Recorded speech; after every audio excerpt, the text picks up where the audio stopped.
Hey everyone, it's Brandon from Tech Kings, here to give you our impressions of the SteelSeries Free Wireless Gaming Controller.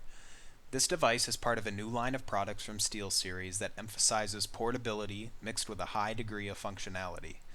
The attention to detail put into this device is obvious, starting with the attractive packaging, which contains the controller itself, USB charger, a soft-sided carrying pouch, documentation, and a swanky SteelSeries sticker. What's most immediately apparent about the SteelSeries Free is its size. At 4.3 inches wide and 2.2 inches tall, it's smaller than an iPhone 4 and easily pocketable. The overall feel is very impressive as well. The controller has more than enough buttons for gaming on the go, yet the layout is surprisingly comfortable, even in large hands. Almost the entire device is swathed in a soft touch rubber finish for a premium feel, and the controls give reasonably good feedback. I found the D-pad to be a bit mushy and the center buttons to be a little too recessed. Most of the time, our thumbs were glued to the dual analog sticks, action, and shoulder buttons. The controller is compatible with a growing number of titles in both the Apple App Store and Google's Play Store, and can even be used on a Bluetooth-equipped Mac or PC. As can be expected, you can find many more games inside the vast iOS ecosystem, but there is one big caveat. The Free shows up as a wireless keyboard when connected to an iOS device, thereby disabling that device's soft keyboard. Android devices don't experience this issue, and gaming on Google's platform really shines inside the Play Store's collection of titles optimized for Tegra 3. This is the chipset found in many high-end phones and tablets, such as the Asus Transformer Pad series and the international version of the HTC One X. For this demo, I'm limited to the non-Tegra 3 US version of the One X. I was able to pair the controller with my phone in under a minute using the standard procedure for most Bluetooth-enabled devices. Make the controller discoverable by holding down the power button, then scan for it with your phone or tablet. The Free controller shows up as a Z-Mote SteelSeries Free, as Z-Mote is the company that licensed their technology to SteelSeries for the development of this product. This acquisition gave SteelSeries access to the library of Android games built with Z-Mote's own SDK, a very wise move indeed. The touchscreen and accelerometer-based controls of most racing and FPS games developed for mobile devices can feel foreign to former console gamers, and the SteelSeries Free is a great substitute for these kinds of titles. After spending some quality time with Dead Trigger and Riptide GP, I felt that the Free controller did help my gameplay to a certain degree.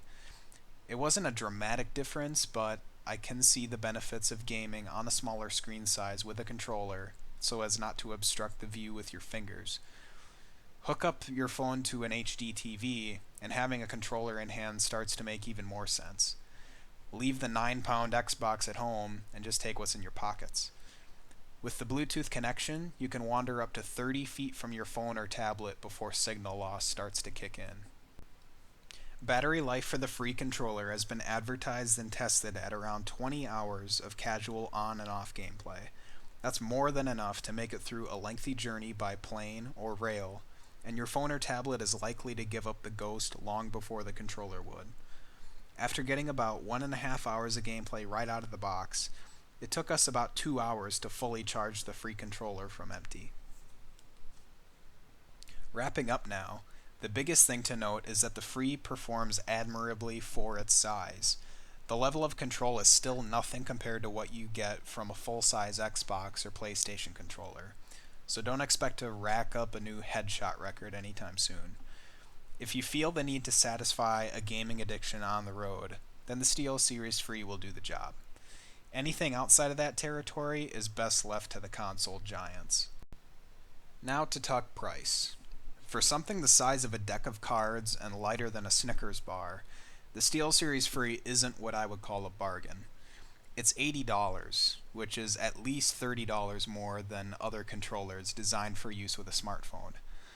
Heck, that's almost twice the price of an Xbox 360 or PS3 controller. Other competing products include the Nyko PlayPad, Moga mobile gaming system, and GameTel portable controller, all of which cost under $50. They also allow the user to attach their phone to the controller for a comfortable viewing angle, which is something to be desired. But don't go writing off the SteelSeries Free just yet, as there are some important differences between these products to discuss.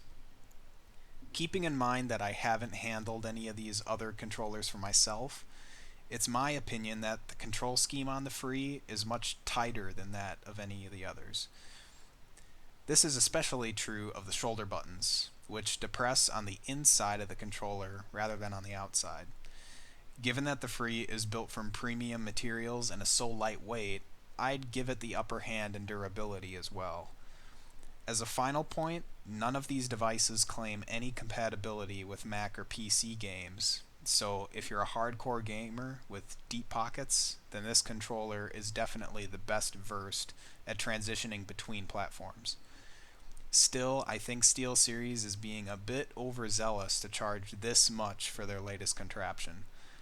Without a drop in price, I find it hard to imagine the so-called free getting released into the wild in large numbers. For more information about the SteelSeries Free, head to TechKings.net or drop a question in the comments.